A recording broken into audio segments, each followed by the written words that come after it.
Hello everybody, hey, it's Brother Daryl. You know, at 18 years old, I joined the Army.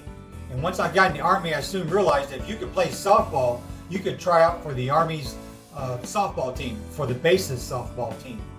And if you got on that team, you got special privileges.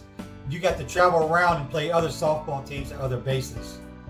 Well, even though I hadn't played much softball, and I even knew less about softball, I wanted the special privileges involved with being on the team. So I went to a practice, and I waited afterwards till the coach was all by himself. Now I went up and I talked to the coach about being on the team. Well, at the end of our conversation, the coach looked at me, shook his head, and he turned around and walked away. Well, when I got back to the barracks, I talked to my roommate and I told him exactly what happened. Well, my roommate said, "Well, what else did he ask you?" I said, "Well, he asked me if I had a good glove." And I told him no, but then I'd go buy one. Well, my roommate started laughing and he says, "You idiot. He didn't care if you owned the glove. He wanted to know if you were good at fielding the ball, if you were a good ball player."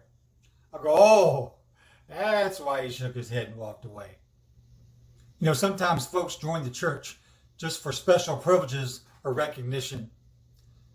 So Paul tells us in Romans chapter 12, verses 1 and 2, he says, "Brothers and sisters, in view of all that we have just shared about God's compassion, I encourage you to offer your bodies as living sacrifices, dedicated to God and pleasing to Him.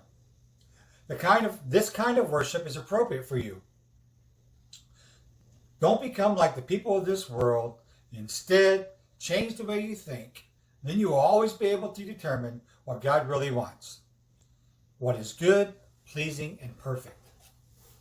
So I encourage you to take a look at yourself and ask yourself, what am I doing on God's team?